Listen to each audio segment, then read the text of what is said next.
हाय मित्रांनो, तर बघा आज माझा बर्थडे होता.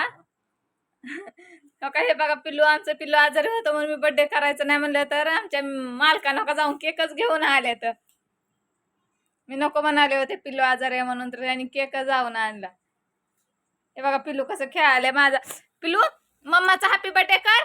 हो का बघा कसं खातय केक, कसं खायले माझं पिल्लू. हॅपी बर्थडे कर मम्माचा. हॅपी बर्थडे कर मम्माचा. हे बघा कसं म्हणाले हॅपी बर्थडे. हा हॅपी बर्थडे कर. टाळ्या वाजव, टाळ्या वाजव. Happy birthday. खायच्या नादी लागला केक त्यानं. तर नवरा अशी हौसा लागते, नको म्हणलं तरी मिस्टरने जाऊन बघा माझ्या केक आणलाय जाऊन, पिल्लू आजारी असताना सध्याला. हे बघा हे माझ्या बहिणीचा मुलगा आहे, सोलापूरहून आलाय. त्यांना तिकडे तोंड करून बसलाय, त्यांना दिसत नाही. पिल्लू हे बघा कसं बघतंय. पिल्लू म्हणलं की लगे कळतंय त्याला.